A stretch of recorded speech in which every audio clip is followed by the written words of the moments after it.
नमस्कार, स्वागत है आप लोग के अपने channel study with Rakesh sir पर। तो आज के इस वीडियो में हम देखने वाले हैं कक्षा 10वीं सामाजिक विज्ञान का जो बहुविकल्पीय प्रश्नों की श्रृंखला हम शुरू किए थे, उसका ये तीसरा वीडियो है। इसके पहले जो 40 प्रश्न हैं वो अपलोड किए जा चुके हैं।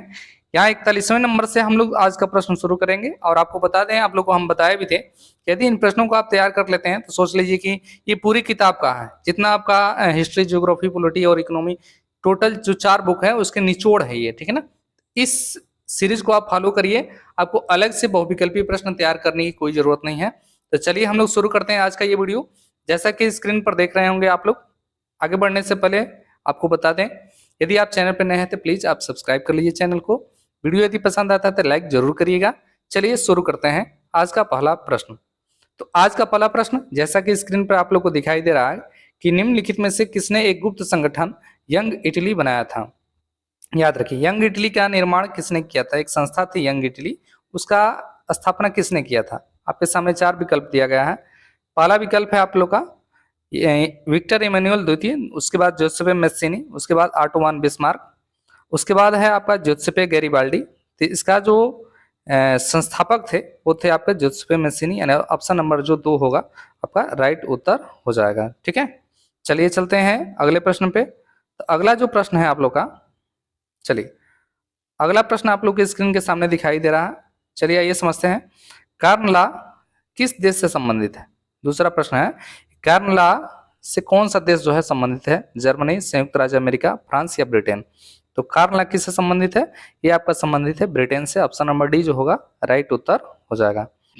चलिए चलते हैं अगले प्रश्न पे। अगला प्रश्न है कि नेपोलियन बोनापार्ट का पराजय कब हुआ था।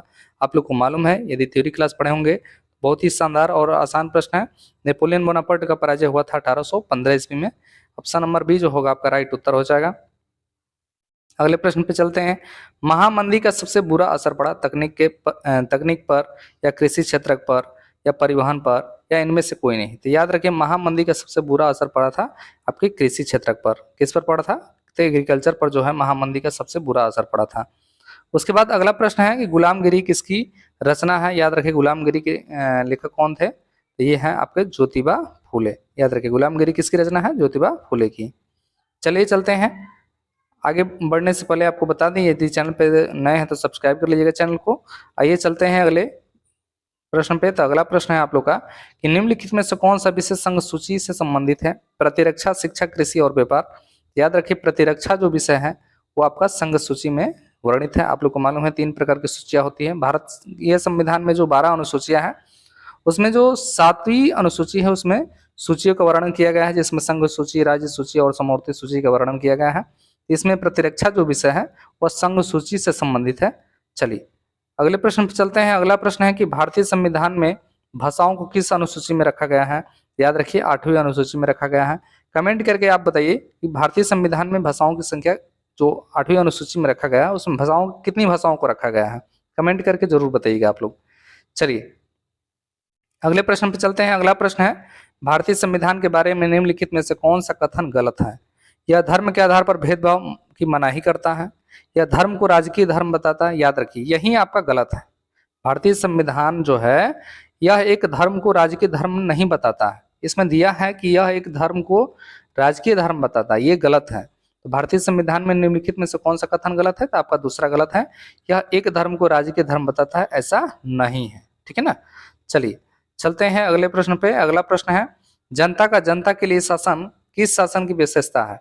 तो जनता के लिए जनता का जो शासन है वो प्रजातंत्र यानी लोकतंत्र की विशेषता है। जनता के द्वारा जनता पर जो शासन किया जाता है वो प्रजातंत्र व्यवस्था कहलाता है, क्योंकि हम लोग प्रतिनिधि चुनते हैं और फिर प्रतिनिधि वहीं जाकर गवर्नमेंट बनाते हैं और फिर गवर्नमेंट के द्वारा हमारे ऊपर शासन किया जाता है। तो ये लोकतंत्र, जिसे हम प्रजातंत्र भी कहते हैं।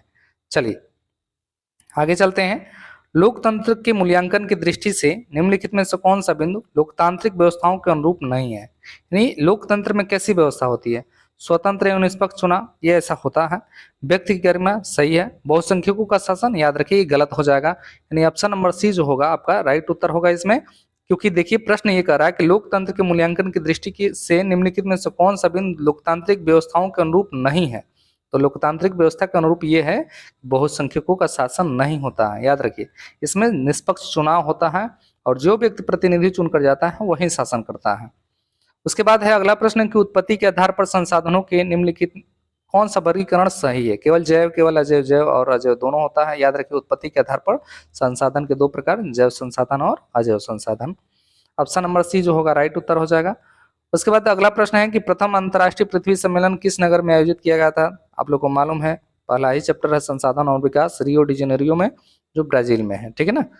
तो 1992 में यह आयोजित किया गया था। याद रखिए खरीफ की फसलों को बोए जाने का समय है। याद रखिए खरीफ की फसलों को कब बोया जाता है, तो जून जुलाई में बोया जाता है। मानसून के समय पर खरीफ की फसलों की क्या की जाती है, बुआई की जाती है। अगला प्रश्न है आप लोग का कि निम्नलिखित में से कौन सा खनिज ऊर्जा खनिज है। याद रखिए लौह अयस्क, अभ्रक, प्राकृतिक गैस। तो याद रखिए प्राकृतिक गैस जो है आपका ऊर्जा खनिज में आता है।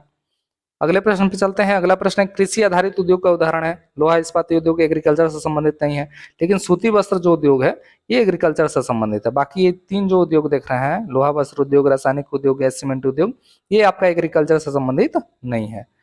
अगले प्रश्न पे चलते हैं। अगला प्रश्न है भारतीय रेल में रेल प्रखंडों की कुल संख्या कितनी है। तो भारतीय रेल में रेल प्रखंडों की संख्या कितनी है, आपकी 18 है। अगले प्रश्न पे चलते हैं। सूचना एवं संचार प्रौद्योगिकी का आर्थिक क्षेत्रक है, यानी किस क्षेत्रक में रखा जाता है, तो इसको रखा जाता है आपका तृतीयक क्षेत्रक में, जिसे सेवा क्षेत्रक भी कहते हैं।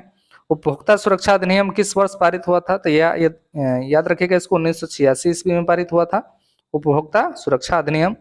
किस देश का विकास आधारित होता है, यानी किस किस विकास के आधार कौन कौन सा है, तो प्रति व्यक्ति आय भी है, औसत साक्षरता भी है, लोगों की स्वास्थ्य स्थिति भी है, और ये सभी। याद रखिए किसी देश के जो विकास है वो टोटल चीजों पर निर्भर करता है। प्रति व्यक्ति आय क्या है, जीवन प्रत्याशा क्या है, साक्षरता क्या है, ये सब निर्भर करता है किसी देश के विकास को प्रदर्शित करने के लिए, ठीक है ना। चलिए चलते हैं अगले प्रश्न पे, और अंतिम प्रश्न है आज के इस वीडियो का। इतना दूर तक आ गए हैं भैया, तो आपसे रिक्वेस्ट है कि थोड़ा वीडियो को लाइक कर दीजिए, और कमेंट करके आप जो है जो प्रश्न हम पूछे हैं उसका जवाब जरूर दीजिएगा, और बताइए भी कि आपको वीडियो कैसा लगा। हम लोग बहुत जल्द ही 1000 सब्सक्राइबर कंप्लीट करने वाले हैं, तो उसमें आपका एक सहयोग की उपेक्षा रहेगी। सहयोग कीजिए, चैनल को बहुत आगे जल्दी से जल्दी बढ़ाइए इसको। आइए चलते हैं अंतिम प्रश्न पे। तो मनरेगा कार्यक्रम किस वर्ष प्रारंभ हुआ था, तो याद रखिए मनरेगा कार्यक्रम प्रारंभ हुआ था वर्ष 2005 में। ऑप्शन नंबर सी जो होगा राइट उत्तर हो जाएगा। वीडियो देखने के लिए बहुत बहुत धन्यवाद आप लोग को। मिलते हैं अगले वीडियो में, तब तक देखते रहिए आप लोग का अपना channel study with Rakesh sir. धन्यवाद।